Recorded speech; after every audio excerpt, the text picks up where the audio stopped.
recording because I forgot. Okay. Well, that's the way you do it, again, for multiplying and dividing. Well, how about adding and subtracting? Because the rules there are a little different. So let me show you adding and subtracting. Now, technically, the way it works is your answer is still being limited by your precision. But now it's not just the pure number of significant digits. You're now you're being limited to what value has the greatest uncertainty or the most uncertainty. Excuse me. Now this normally works out to be the same thing as saying whatever number has the fewest decimal points is the least precise, but that's not technically correct, and I'll show you why that is, okay? So let's say, for example, we had these two numbers, and you wanted to add them up. Okay, so we're going to find then in here then, where's the last significant digits?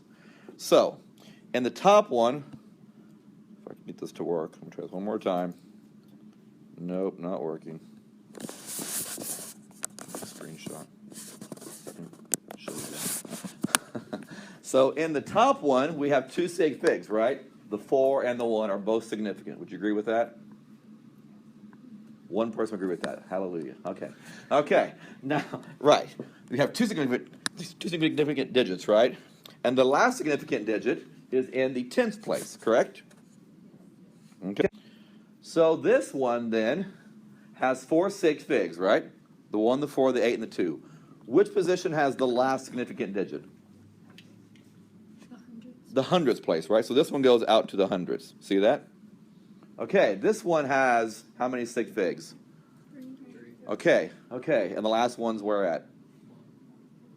The 1, which is the what place, 10,000s place. Yeah, so this one goes out to the 10,000s, exactly. So that means then, which of these is the least precise?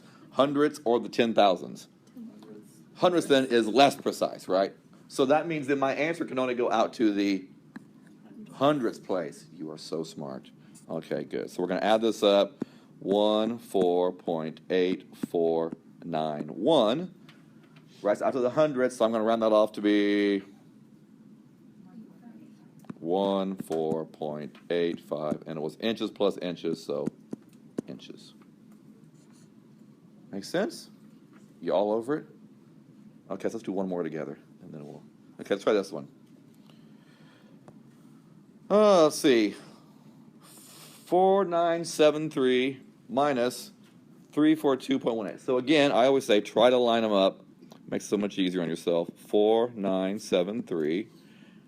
Oops, try that a little neater. Minus 342.81. So I'm going to grab my calculator because I don't want to do it in my head. 4973 minus... It's 18. Oh, 18, thank you. How's that for slick? Undo. 342.18. Okay, it gives me 4630.82. Okay, so the question is, how will the significant digits work on this one? So the top one goes out to the 3, right? The 1's place, right? Everybody sees that. The next one goes out to the hundredths. So my answer can only go out to the what place? The 1's also, right? So I'll draw a little line there after the 1's, right? Okay, and then so I would round that off to become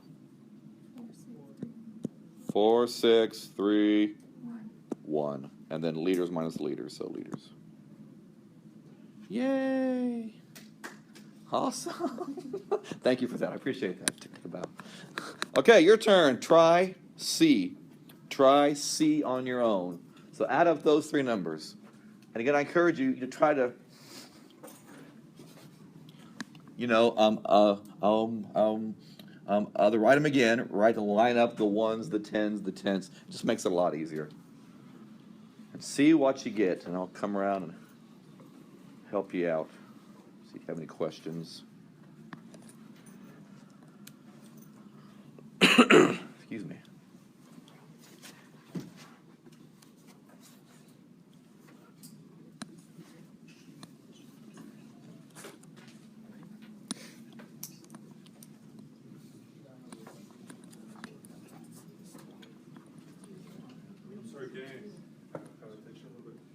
I lost my keys. Did anybody see them? Oh, keys? Yeah, like car keys. Where were they at? I mean, I was sitting right here. I don't know. I just can't find them. car keys. So, Margaret, I think she took some keys. I don't know if they're hers. They Oh, were right here? Yeah. Yeah, she picked them up. Who? okay. Well, Margaret. yeah, Margaret. She was in here. She was in here. She was in here though. Just briefly, give like a little, like a little, like announcement to our class tutorial center. But I don't know why she would have But who's taken Margaret? keys. I'm trying to figure out where can I find her. She's a student, but she also is a tutor. So yeah, she was over here. Just briefly. For a minute. So I guess you can go to the library. I guess for Margaret Sullivan, see if she's over there right now. Then in the tutorial center. Yeah, see if she's there. Margaret, tell me again. Margaret Sullivan, I think is her last name. Sullivan? I think it's Sullivan. Margaret Sullivan. Okay, thank you so much. Yeah, you're welcome. Okay, so compare with your neighbor. Make sure you know your neighbor's name again, by the way, if not. So say hello again, neighbor. What's your name again? What's your name again? I totally forgot from last time. I'm a horrible person with names. So, do you agree? Yes, no, do you agree? Did you agree? Eileen, all right. Did you agree with, what's your name again? Daniel. Yes? No? Not sure yet? Okay, talk it over. You guys agree? Awesome. Okay, so let me try it out here with you. I'm going to line them up here. 2, 3, 5.05. 19.6. And then 2. Right? Let me change color. That's a little hard to see, isn't it? So I'll go back to red. Everybody loves red. Yes? Okay, I have a question about A. Yeah, A. Okay. We got 14.85, but I thought the second one has 3 sig figs and the first one has 4. Again, it's not sig figs when you're adding and subtracting. Okay. It's the places. That's what I'm saying. So yeah, it's different. Yeah, it's different now. So now we're figuring out, okay, so which place then has the last sig fig? Okay, so this one, for example, then the first one was precise out to the hundredths place. Yeah, it's not, 5 sig figs, 3 sig figs, 1's the fewest. We're not doing that anymore when you're adding and subtracting. So this one, yeah, okay, out to the hundredths. This one's only out to the tenths. This one's out to the ones. So my answer is going to go to the what? The ones is the least precise. Does that make sense? So it's different when you're adding and subtracting, yeah. So let me add this up here. So what would it be? 5, 6, 11, 16, 5. Is that right? 2, 5. Okay, so you round that off to the what place? So again, what you can do, just draw a line after that least precise one, after the ones. Does that make sense? So it's going to be 2, 5, 7, and it was grams. I'm sure you all put grams, right? Yeah. Good job. Good job. I knew you would. Okay. Okay, let's try the next one. So now we're going to subtract. Okay, so same thing. Line them up, and again, it's the places in a sense, right? Right. So where is the last sig fig at? Oh, the last sig fig is in the hundredths, or the last sig fig is in the tens, or whatever. Okay, try it out, then compare again. Help each other out. That's why we're here. You look thrilled, Alexis. Yes. You look thrilled. Been here since 7 a.m. Very chipper. But you're almost done, maybe? No? Yes, after this. Good. And my long day is Wednesday. I start at 8 and I get done at 6:40. That's brutal.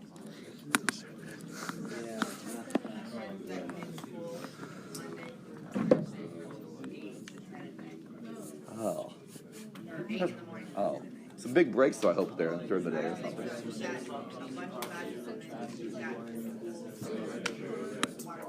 Oh, I see sports stuff too. Gotcha. Okay. Okay, did you compare? Are you getting it now? It's pretty much saying the smallest number you see. So, line them up, right? That helps. I swear it does. Whoops. Right? Which 3? The 2, the 6, and the 8. So my goal then is to move the decimal from over here and put it over here, right? From here to here, right? So the question is, how many times do you have to move it to get it over there? 22 times. 22 times, right? So I'm going to put it right here as the decimal. It's going to be times 10 to the, moved it 22 times, so 10 to the 22.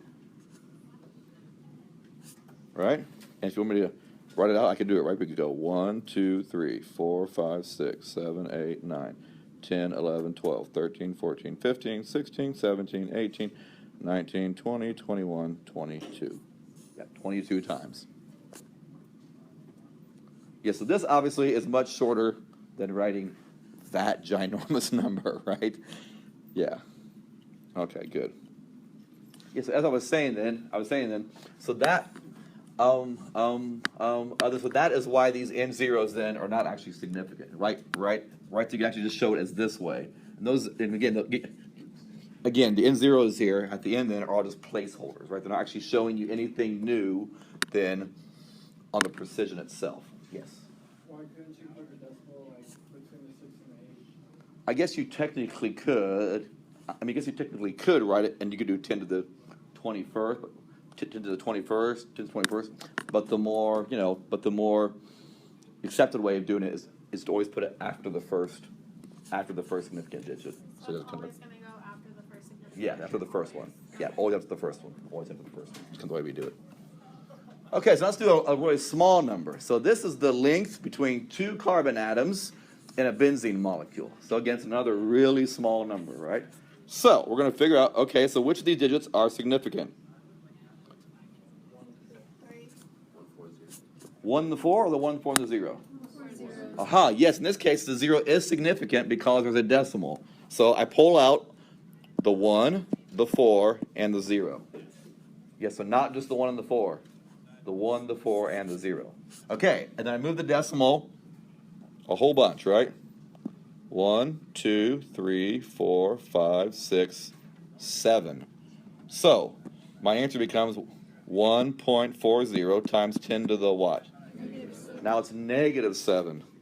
Oh my gosh, I smell learning. This is so awesome. Okay, right? -7. Yes, so notice. So here I had 3 sig figs, and here I still have 3 sig figs, right? That's very important. So you can't write 1.4, right? You can't do it this way, because now you would have had 3 sig figs here, but only 2 sig figs here. Yes, you cannot do it that way, right? So that 0 is very important to come down, as you just lost in precision. Okay, let's try a few. Oh, go back, you peeker. Okay, let's try a few. So, 2,400,000. Anybody know this symbol yet? Which you should have already been learning. Mu, which means micro. Yes, that is the microgram, which you will know for your quiz on Tuesday. Don't forget that quiz on Tuesday. Micro. Okay, so the question is, how do I rewrite this in scientific notation? So, how many sig figs are in here? The 2, right? The 2 and the 4. So I pull out the 2 and the 4, and then I got to move the decimal place. How many times? 6. So is it +6 or is it -6? Yes, it was a big number, right? So I have to multiply by 10 6 times. A negative number means I was dividing by 10 6 times, right? So times 10 to the +6 micrograms. Awesome. How about 0.0256 kilograms? How would I write that? 2.56. Now we move it, 1, 2, 3 times. Times 10 to the -3. Okay, so now let's try these two, though. And we'll do it the other way. Okay, so now I'm giving you the number in the notation. We're going to put it back then, what's called the standard notation or the decimal notation. So, but 7 times 10 to the -5th, that must mean the number is really big or really small? Small. Yeah, right? Yeah, so basically what you're doing then is you're taking 7 and dividing it by 10 5 times. So it must be really small. So that number would be what? Okay, 0.00007. Yes, right, exactly, exactly. Now you don't always have to put out this leading zero. This leading zero. Here though. But it's kind of nice though, because it always kind of helps you to find the decimal point a little easier. So I always put the leading zero in front of the decimal, FYI. Okay, so 6.2 times 10 to the fourth is a big or a small number? Oh, yes, this is a big one, right? Right, it's 10 to the positive fourth. So you're multiplying by 10 4 times. So it's going to be a bigger number, right? So that would become what? 62,000. Right? So it was here, and I moved it 1, 2, 3, 4 places. But notice, though, on this, don't write it like this. Don't go, okay, okay, it's 4 places, so I put a decimal right here. Why do I not show the decimal? Because now if I did that, it'd be 5 sig figs, right? But it's only 2. So if it's 2 sig figs here, it's got to wind up only being 2 sig figs here. Are you with me? Don't put the decimal. Okay, you're very smart. Let's try a few. Okay, so go ahead and pull out your handout again. We're on a roll. Try the first, I don't know, the first 3 or 4 at least, and just try them out. And then we'll compare here in a minute with your neighbor. So, yes. Okay, for this one, would we just keep the 0? All the sig figs you want to keep. So how many sig figs are there here? Which of these then are then actually, are they actually important? Is it only these then that are important? Or are these significant too? I think they're significant too. They are too, so put them over there. Exactly right. So 7 sig figs here, so it has to be 7 sig figs here when you get done. Okay. Right.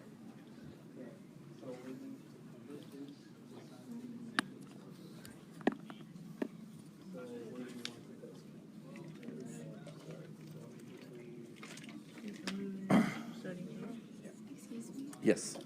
For lab, so we do the pre-lab and then do we write like what's already in the lab? The procedure, yes. So just copy it down, but in You'd have to copy it down.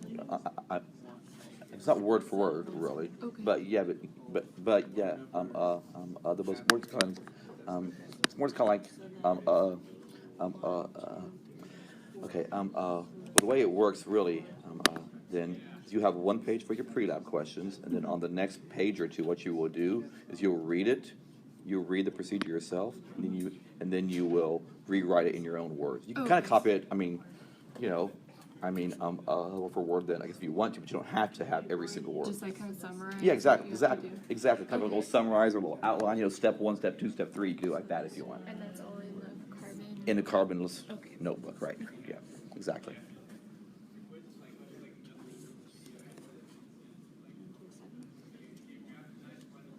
That reminds me, I have a little handout to send you guys. Otherwise, like some guidelines on how to lay out your notebook. Yes, I'll send you that handout today. Well, actually, it's on Blackboard, I think, too, but I'll email it to you. It's in the Blackboard, in the lab folder. It says like notebook guidelines, I think, or something. Yes, I'll send you that again in email. Okay, well, talk it over wherever you're at. If you only got 1 or 2 done, talk it over. Help each other out. We're all here to learn. Say hello there, friendly neighbor. Hello, friendly Janice. Here's my answer. What'd you get? Or something. And help each other out.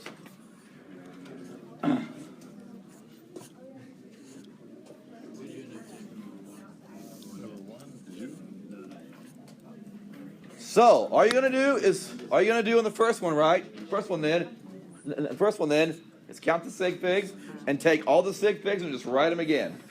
So the first one, there are how many sig figs? They're all significant, right? So just rewrite 4, 2, 7, 8, 4, and then move the decimal from here to here. Yeah. Yes. So B, yes, exactly right. It's the 2 sig figs here, so still 2 sig figs here. Perfect. Oh no, don't think about it like that. That's just What the sign happening, is. yeah. But like always when you're doing something.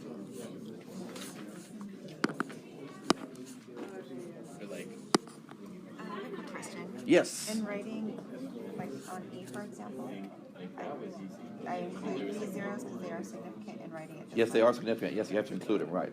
Because there's 6 sig figs here, Right. so it has to still be 6 sig figs when you get done. Okay, but in this one we didn't because the zero is not considered significant. Exactly. So we just 1.2. Exactly the same thing. There's 2 sig figs here, so there's 2 sig figs here. Okay. Exactly. You're on it. How you doing, Jan? Getting it? No? Good? Okay, good. How about you ladies? Getting it? Oh, good. Awesome. Gentlemen, any questions? Figuring it out? Okay, good.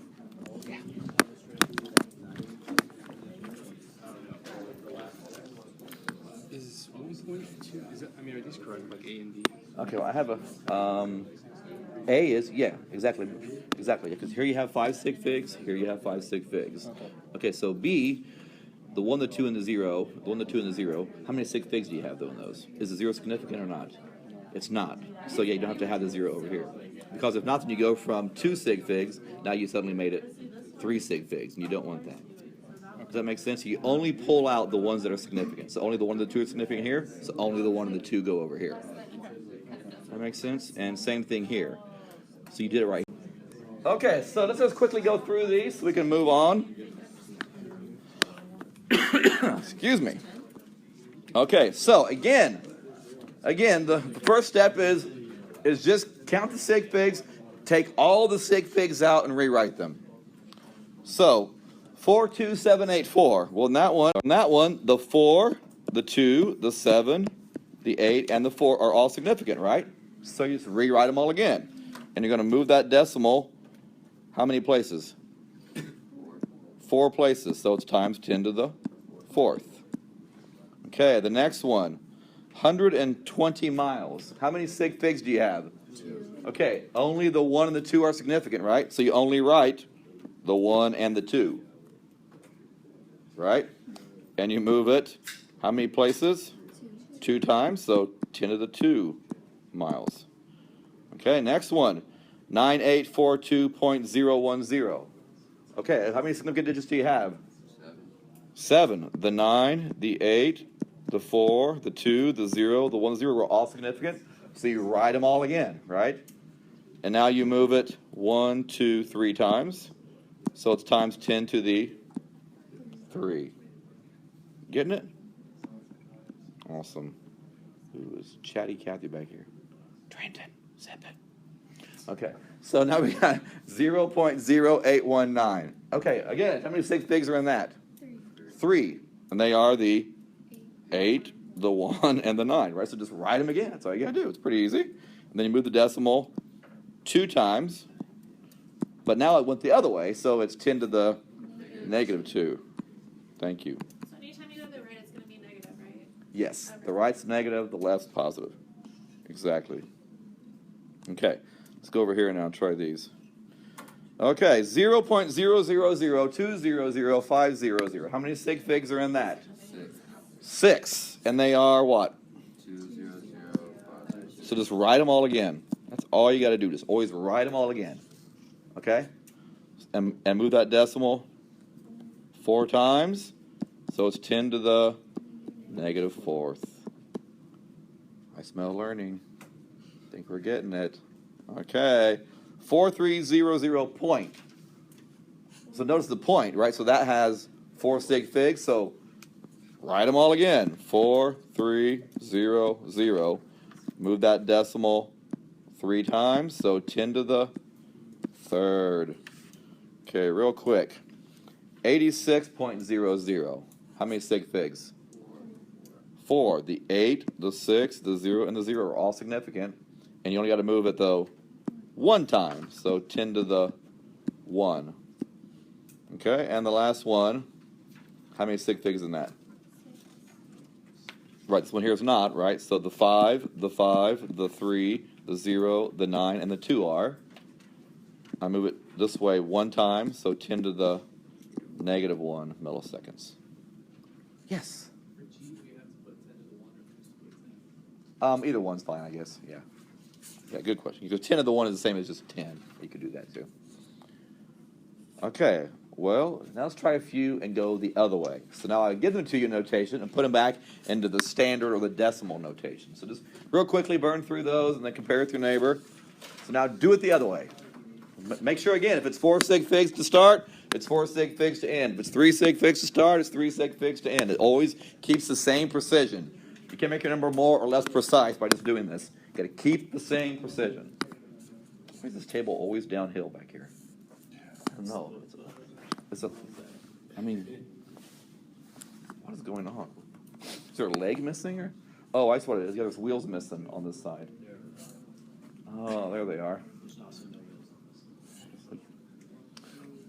Yeah, same on these. These don't have wheels on one side, too. But that one gets the wheels over there. Okay, try it out. Oh, you already had it? You guys are all over it? You're so fast.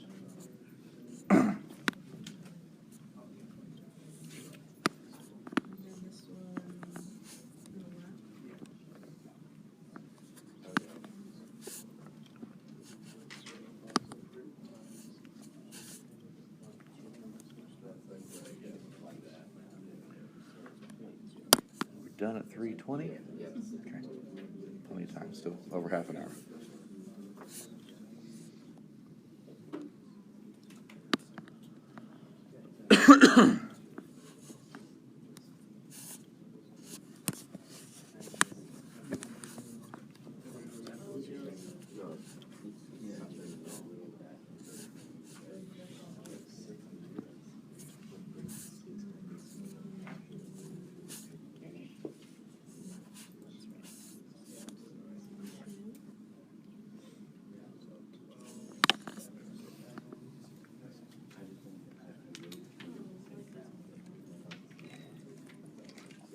Okay, how you doing? Talk it over. Help each other out again if you haven't yet.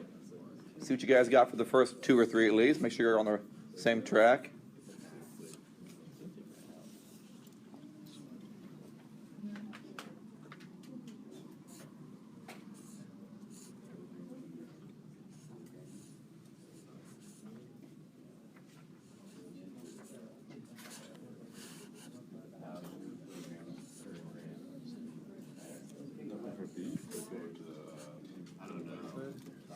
Which one? Would this be correct, or would the decimal go the opposite direction? No, you're right. Yep. It's a smaller number. You're dividing by 10, basically, 5 times. Yes, it has to be a smaller number. Okay, cool. Awesome.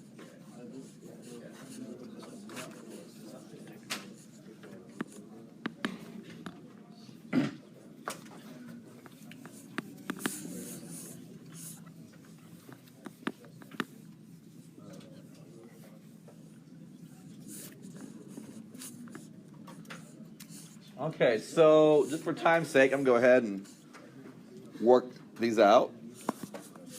So it's the same thing. 5.390 has 4 sig figs. So I'm going to rewrite all of those again, right? So I'm going to write the 5, the 3, the 9, and the 0 again. And I'm going to move the decimal, 10 to the second. The number is getting bigger, right? I'm multiplying it by 10 twice. So it's going to go from over here down to right there, right? So 539.0. Make sense? Okay, the next one has 2 sig figs, the 3 and the 4. But now I have a negative 5, which means I am basically going to divide by 10 5 times. It's going to get smaller, so it's going to go the other way. So it's going to go 1, 2, 3, 4, 5. So 0.00034 meters squared. You with me? Okay, now the next one, the person here did not actually write it the right way as you were asking, because it should have been always after the first one, but they were a very bad student. They put up the same. Yeah. On B, is there a 0 in front of the decimal? Yeah, there is normally. Okay, so how many sig figs are in C? 5 or 6? Okay, so 6. So I'm going to write them all again. Write the 1, the 2, the 7, the 8, and the 0. And I'll just move it now to the right or to the left 2 places. Has to get bigger, so then go to the right. So it's going to be 1,277.80 feet. Okay, 6.03 times 10 to the negative third. So the 6, the 0, and the 3 are all significant. So I'm going to move it 3 places to the left now. 1, 2, 3. And again, I always like to put a 0 out front, just so you can always kind of easily find the decimal, because it's always after the first 0, you know. 2.500 times 10 to the negative second. How many sig figs? They're all 4, right? So we're going to keep the 2, the 5, the 0, and the 0. Just move it 2 times. So 0.02500 still, right? Degrees Fahrenheit. 1.833200 times 10 to the third. How many sig figs again? All of them, right? All 7, right? So we're going to write them all again. 1.883200. And I'll move the decimal place from here 3 places to the right, right? So it winds up over here. Getting it? Okay, so here's my little encouragement to you. Go home today or tomorrow and do the Mastering Chemistry homework and practice this. Reinforce it while it's still in your brain. It's not actually due for 2 weeks, but you do not want to wait 2 weeks, because you'll be like, how the crap was I doing that? 2 weeks ago Thursday? Man, it made so much sense then, right? So I'm encouraging you. That is the #1 key to passing, just regular practice. So make sense now, go reinforce it on your own. Makes sense now, go reinforce it on your own, okay? Please do that. Like I said, reinforce it on your own. Tonight, is a good time if you can, but if not, tomorrow morning at the latest. Okay, so let's try a little bit here then with some rounding and some scientific notation. So let's say we have 5.44 times 10 to the 7th divided by 8.1 times 10 to the 4th. So we're taking grams. And this new unit, by the way, you might not know yet, it's called the mole. And we'll have a whole chapter on the mole. So yeah, we'll get to that. So go ahead and just try this out on your calculator. And I just want to make sure that you know how to do scientific notation on your calculator, because you're going to have to use a special little scientific exponent key. And you'll see why here in a second. Because if you don't, you will get the totally wrong answer.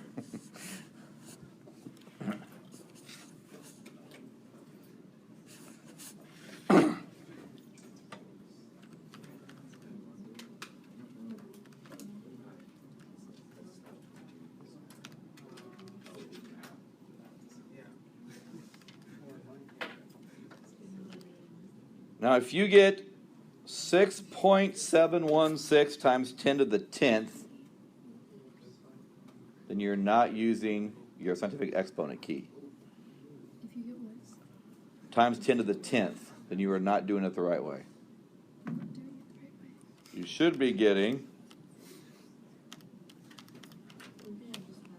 671.6. Oh, 10 alone? Yeah. Oh, okay. I Or was using- 6.71 times 10 to the second. You could do it that way too. Which key are you supposed to use? I'm using this one. Nope. Okay, so let me show you then the right way and the wrong way. Here. I will show you the wrong way first. How about that? Oh crap, what was that? Go back. Do that again.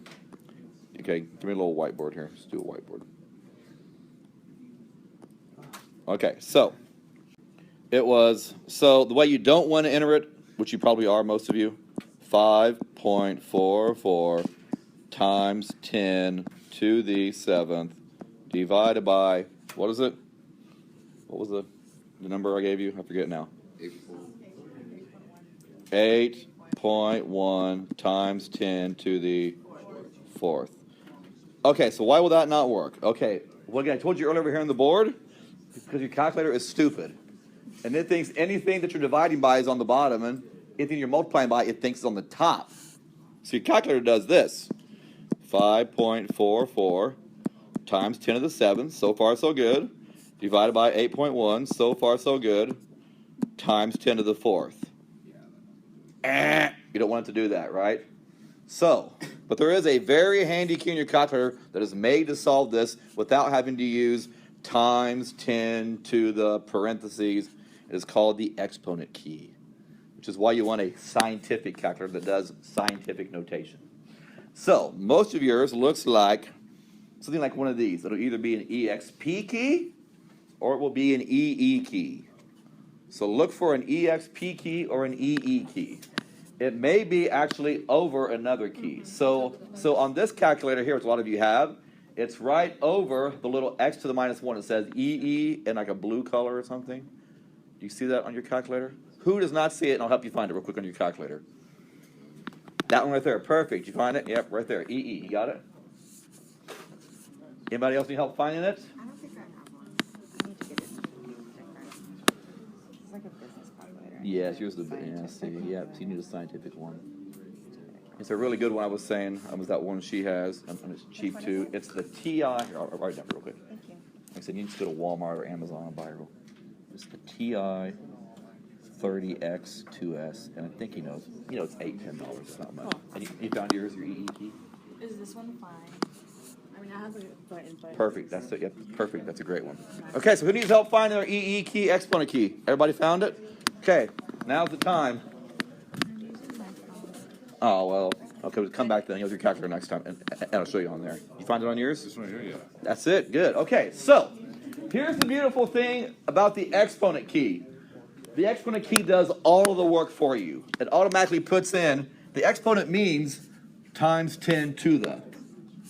So the exponent is the same thing as you typing out the long way. This means times 10 to the. That's what that means. So it saves you all those keystrokes. So 5.44 exponent 7 means same thing. Divided by 8.1 exponent 4. And that will work. Much shorter, much faster, much less room for error. Having to use parenthesis 5.44 times 10 to the 7 parentheses. It's so many more keys. Are you with me? Lots of room for error. Yes? For your units, is it always going to be the first unit over the second unit for the answer? Yeah. Okay. Yeah, pretty much. Yeah. Unless it's, x squared over x, and then it's just x, right, and divides. But yeah, something like this it would be. Okay, so make a note of this. If you do this the whole semester from here on out, you would do lots of exponent keys the rest of the semester. Okay, so I would tell you what to do. So one more time on Tuesday in class, bring your actual calculator to class, and I'll walk around again with you, and I will help you find that exponent key so everybody knows how to do it. Okay, so between now and Tuesday, go to Walmart, spend $10, buy a TI 30X2S or something, and bring it to class. Okay, and yes. Should we have like Goggles, yes, you just have to have goggles. Yes, yeah, all that stuff. Yeah, but long pants, clothes, shoes, all of that stuff. Yeah, for the lab.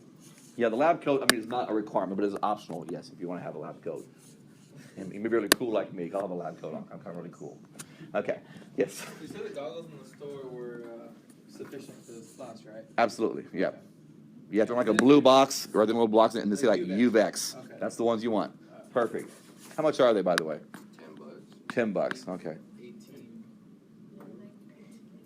Yeah, the more I thought, I thought thinking too. They're like 18. I thought. So I was surprised. I did go to Harbor Freight, the 99 cents.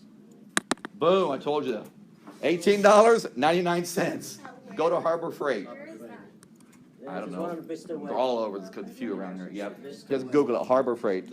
Harbor Freight. It's a little tool store. We're kind of Lowe's or Home Depot. It's called Harbor Freight. 99 cents. And they're actual chemical splash goggles, right? It says chemical splash. So there you go. Much better than $18. I think you will agree. Yeah, they do returns. Yep. They do returns too at the bookstore. Yeah, they do returns. Okay, so let's move on here and let's talk about some units. So as you know in science, we do not normally use the English system as it's called, right? We don't normally use feet and Fahrenheit. We use actually though, it's a modified version of the metric system called the SI system. And it's from the French there, as you can see, Système International d'Unité, but it's SI for short. And it is largely based around the metric system, but there are a few little differences between this and the metric system. The biggest one is the temperature. Metric uses Celsius. In science, we like to use this new friend called Kelvin, we'll see. But it's basically the same otherwise. Okay, so these are then the basic units in science. For length, we use the meter as kind of the basic unit. For mass, we use the kilogram. For time, we use the seconds. And for temperature, we use Kelvin. Should we have the conversions memorized, like from American to? No, not at all. Like No. have it on tests. Yep. And such? Okay.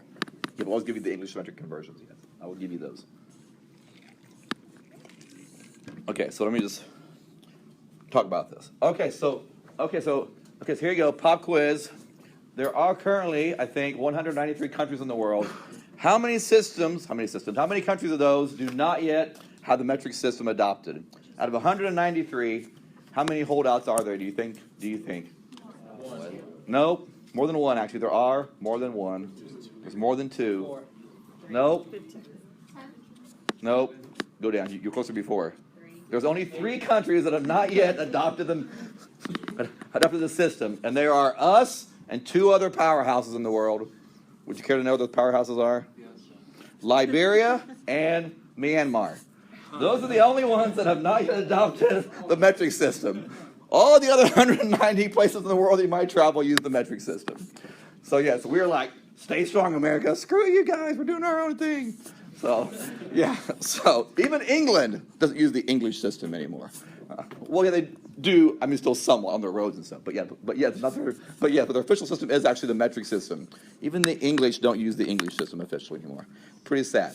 Okay. Well, how does the metric system actually work out? Well, I gave you that green sheet, right, of the metric prefixes, and I said, learn these for our quiz on Tuesday. So what you basically do is you're going to use a prefix, and that prefix will tell you either to make the basic unit bigger or smaller. So you take the gram or the meter or the liter, and you'll make it 100 times bigger or 100 times smaller or 1,000 times bigger or 1,000 times smaller. What is a basic simple prefix? So you got to have a prefix, and then you're just going, like I said, so to make it some factor of 10 bigger or some factor of 10 smaller. So you have that little green sheet with you, so go ahead and pull it out if you don't yet. Yeah, so pull out that little green sheet. You don't have one, of course, you're just new, but pull the little green sheets I gave you, and you'll see the prefixes, right? So there is on there peta, tera, right? I forget, giga, mega, all the way down the list, right? Yeah, so those prefixes will make the base unit bigger if it's a 10 to the positive number, or they make it smaller if it's a 10 to the negative something number. So you got deci, centi, milli on the smaller side. You see those down there? Okay, so it's a very handy system because you don't have to use, like for mass here we use ounces, pounds, tons. Here it's always grams, but it's just some milligram, kilogram. Okay, but it's the same base unit, right? And it's always a multiple of 10, unlike in America or in England, or the English system, right? It's like a pound, 16 ounces to a pound, but it's 2,000 pounds to a ton, right? So it's not multiple of 10, it's always different numbers. Or with length, it's 12 inches in a foot, but it's 3 feet in a yard, but it's 5,280 feet in a mile, right? This is always 10, 100, 1,000. It's a very nice, linear, easy to understand system, which is why 190 countries use it, but not us, by golly. Us, Liberia, yeah, we're holding on strong. Okay, so for example, if you say the prefix kilo before meter, well, you see kilo on your chart means 10 to the third. So that means 10 to the third meters, right? If you say, right, a terabyte, right, tera is 10 to the 12th, so it's 10 to the 12th bytes, right? It's on your hard drive, it's in terabytes or gigabytes, right? So there you go, it's a metric system. Okay, so pretty straightforward. So again, here's the prefixes, right, which you have on your chart already there. So again, by next Tuesday, quiz, so learn those first 3 columns, the prefix, the symbol, and the magnitude, right? So again, flashcards of your friends, right? So there's a flashcards of your friends, front and back. P on the front, 10 to the 12th on the back. I mean, not negative 12th, 10 to the positive 12th on the back. Whatever, yes. This is the only thing that's going to be on the quiz, right? That's it. Okay. That's it. So yes, it should be a very easy quiz. Just make those flashcards. You got 5 days still to learn what 12 things in 5 days. Come on, people, you can do that. Okay, so here is a very interesting clock that I saw when I was over at Oxford a few years ago. I went to the museum of the History of Science at Oxford. Well, so way back in the 1700s, then other than it's around the 1750s or 60s or so. The French created this this unit task force. The task force's job was to create some kind of an easy to understand alternative system to the crazy English system. Okay, so because they were going to make everything metric. Okay, so they're going to make, like I said, length metric, volume metric, time metric, everything. So obviously, the grams caught on, the meters caught on, length caught on, what am I forgetting? Oh, volume, right? So grams, meters, liters, all those things caught on. But the original French idea, though, was for even time to be divided into tenths. So you see, this right here, then, was one of the last surviving metric clocks from the French Revolution. So you can see on the outside, then, is the old school way of one day is 24 hours. But the new plan, though, is to actually make it 10 hours in a day, too, and then 10 days in a month. And they're going to do everything metric was the original plan. Everything's going to be multiple of 10, even time. So it's kind of so the clock is kind of like a cool little artifact, I thought, from the metric system. So yes, even time, it would have been 10.1 o'clock or whatever, I don't know, or whatever it was, so it'd be kind of interesting, I think, though. Okay, so let's just look at how do we convert then between kilograms and grams, or meters and micrometers, or whatever we're going to do. So we're going to use a system of what are called conversion factors, or they're also called unit factors sometimes, okay? Okay, so we have a problem called unit factors. And you've been using these all of your life. All of your life you've been using these factors. 1 foot equals 12 inches, right? You know that. 1 hour equals 60 minutes, okay? Right, so yes, you already know this one, right? 1 minute is equal 60 seconds. Okay, so that is a conversion factor between minutes and seconds, right? Would you agree with that? Yes, that helps you convert between minutes and seconds. So that is a conversion factor, or a unit factor, because it converts units, I call it. And you also know this one now. So now you know mg. Oh, m is milli, and m you see on your chart. M means 10 to the negative 3. So an mg is 10 to the negative 3 Gs, or grams, right? Okay, so the way we're going to set these up is they always come in pairs like that. One thing equals another. They always come in pairs, okay? So for example, let's say minutes and seconds, right? So 1 minute equals 60 seconds. Okay, so we could write this factor as an actual factor then, with both a numerator and a denominator. So I could write it as either 1 minute per 60 seconds, or I could always flip the factor and say, 60 seconds per 1 minute. Okay, you can always write a factor every way. So again, same thing you do, there's 1 foot per 12 inches, or there's 12 inches per 1 foot. Okay, you can always flip these unit conversion factors. So write that down. You can do it either way. This or this. Both mean the same thing, right? So the one you're going to use depends on the unit that's being converted. Are you converting minutes, or are you converting seconds? Depending on that, it tells you to use this one or to flip it and use the other way. Okay, so I'll show you a very quick example, and you'll be like, oh yeah, that makes sense. That makes sense. I've been doing this kind of thing, as I said, all your life, right? So basically then, we're going to use a little step-by-step process that's called dimensional analysis, or it's also called unit analysis. And basically what it is, as I was saying, it's a very stepwise system. We're going to start them with what you know, and use a series of these unit factors, and then get to your final unit in the end that you want to convert it into.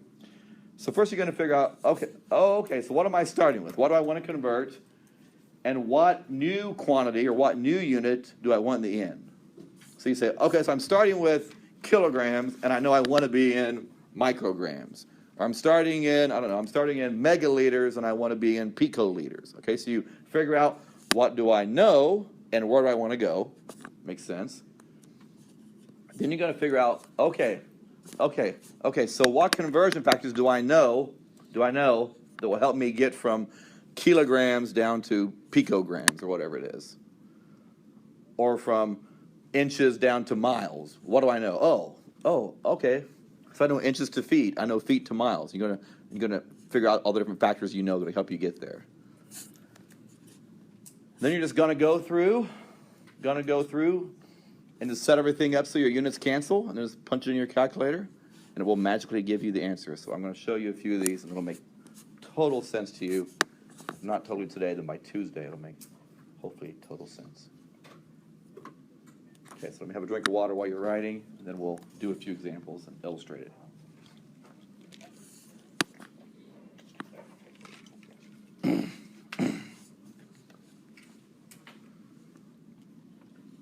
Okay, so step one, what do you know? What's the end result, right? What do you know? What's the goal? What the various factors do you know, right, on the pathway to get you there, and then just punch in your calculator to spit out a result. Okay, so real quickly. So let's say the question was, how many seconds are in 3.55 minutes? Okay, very easy, right? How many seconds are in 3.55 minutes?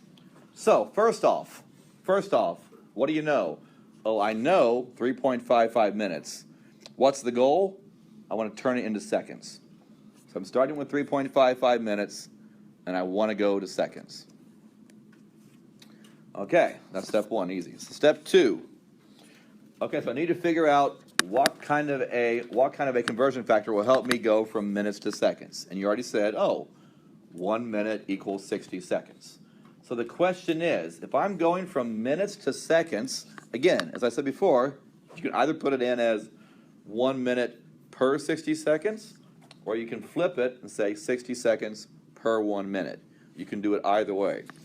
So let's just look here. So I'm starting with minutes, and the goal is to turn it into seconds. So my goal in the end then is to cancel out minutes and get rid of them and leave me seconds. So which of these layouts will make minutes cancel and leave you with seconds? The left or the right? The one on the right, right? Because here, minutes on top, minutes on bottom. Here, minutes will cancel, and you have seconds. Here, if you do it, you'll get minutes squared per second, right? You don't want that. Does that make sense? So you always just pick whichever way makes the units cancel. So basically the rule of thumb is whatever's on top here has to be on top. Whatever's on top here has to be on bottom here, right? So, minutes are on top here, so pick the one that has minutes on bottom here. You got that? I'll say it again. So, whatever unit on top here, for it to cancel, it's got to be on the bottom here, all right? So now minutes will cancel and you'll be left with seconds. So, so all you do then is you just set it up, cancel out your minutes, multiply it on your calculator, so 3.55, on top times 60. And you're going to get out 213.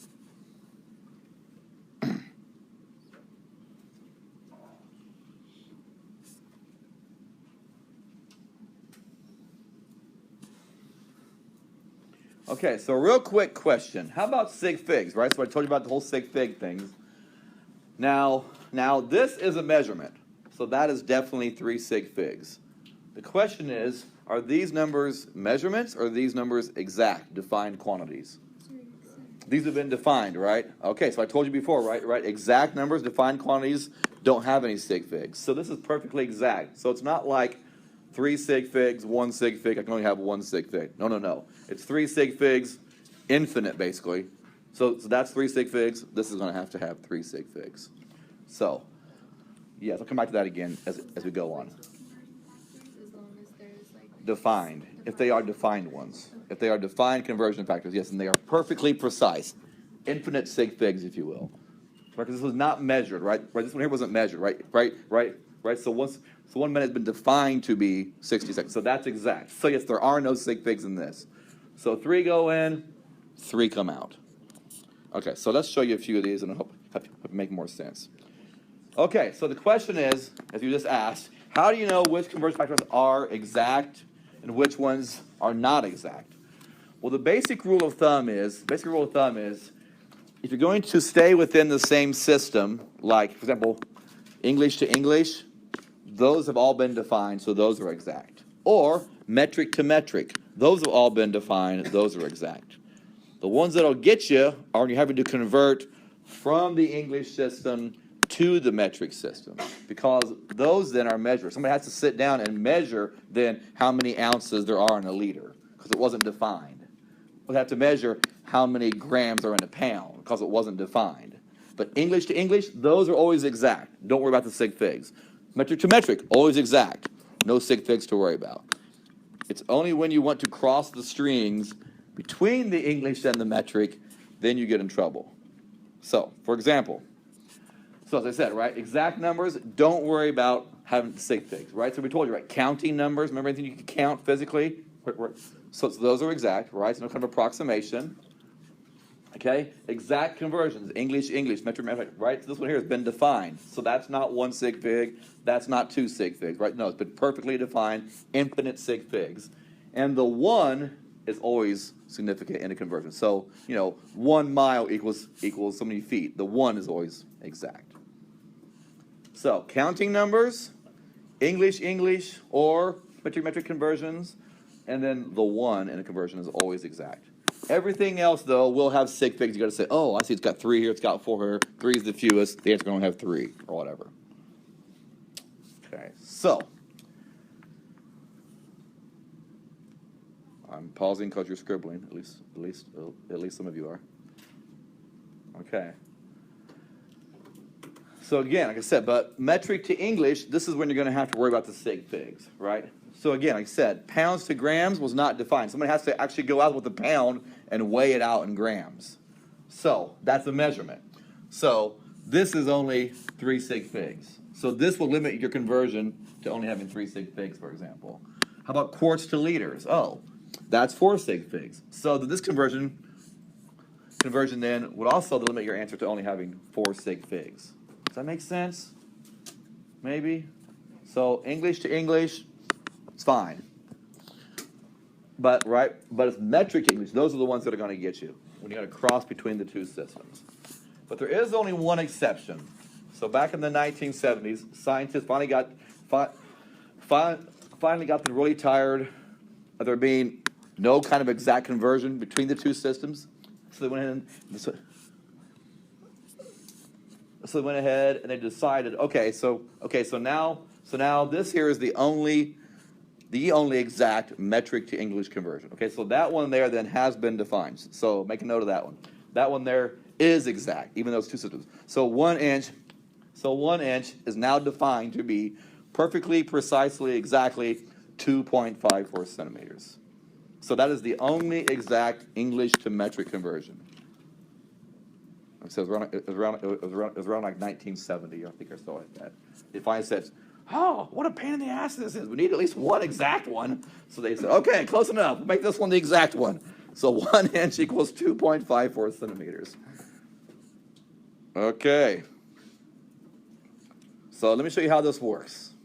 That always helps, right? We'll do a few examples our last 5 minutes, then we'll go have a wonderful weekend full of quiz study and homework. Don't forget to do the homework. Do not put it off. Okay, here's a lovely one. The small intestines are typically 6 meters in length. How long is that in centimeters? We're going to turn 6 meters into centimeters. I'm going to switch over here. Okay. What do you mean about proportion? This equals this, then this, this. You know what cross multiply? If you're only doing one conversion, it's easy. But if there's 2 or 3 or 4 in a step, then you can't do it. Yeah. Okay. So the question is, what do I know? I know 6 meters. What's the goal? I want to turn it into what? So I'm going to put centimeters down here. So I got to find some conversion factor between meters and centimeters. Okay, so find your green sheet, and you know what centi means, right? So I want to know, how do I convert meters into centimeters, right? So what's centi mean? 10 to the negative 2. Okay, so centi is over here on the right side, you notice? So that means, 10 to the negative 2 over here on this side. So, I'm going to say again, it's not 1 meter equals 10 to the negative 2nd centimeter. No, sir. No, ma'am. That is not what that means. Because, again, we're saying, oh, centimeter means 10 to the negative second meter. So it's not meter means centimeter because this means centi too. Are you with me? So here's my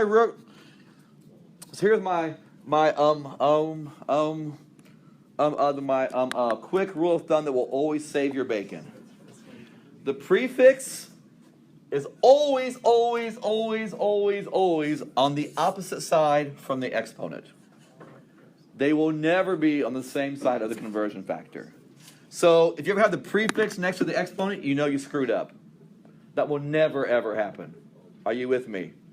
Make a big note. That is my number one tip for this.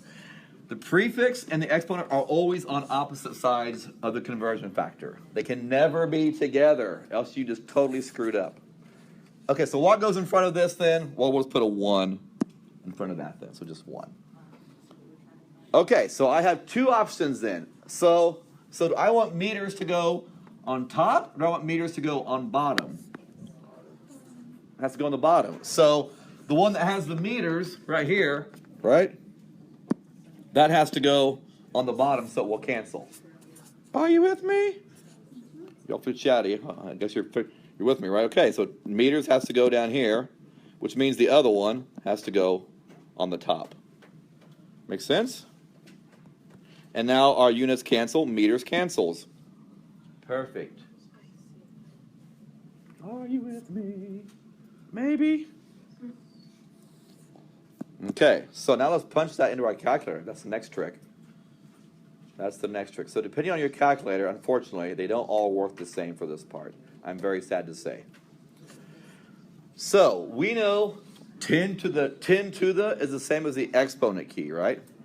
So some of your calculators, you can literally just write in there like this. You can just go 6 divided by exponent key -2, and it'll work fine. But some of yours will go, whoa, freak out, give you an error. Okay, let's try it out first. Will it work like that? 10 divided by exponent -2. If it doesn't work like that, then it wants a number in front of that 10 to the. So if that doesn't work, then just do 6 divided by 1 exponent key -2. Or EE key, right? Whatever it is on your calculator. Get a calculator.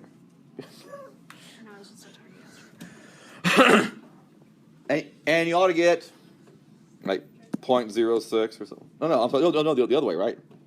The other way, 600, right? 600, what was it? Centimeters.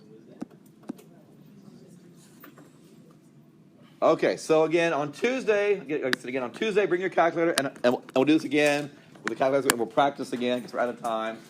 Okay, so I will see you guys on Tuesday. I'm going to send you some emails this weekend on the lab and the lab notebooks. So make sure you check your email over the weekend, right? I'll definitely send you some stuff about lab and your notebook, how to prepare it, make sure what you have ready. Goggles, Harbor Freight, 99 cents. What a deal. Okay, have a good weekend. Quiz Tuesday, first homework.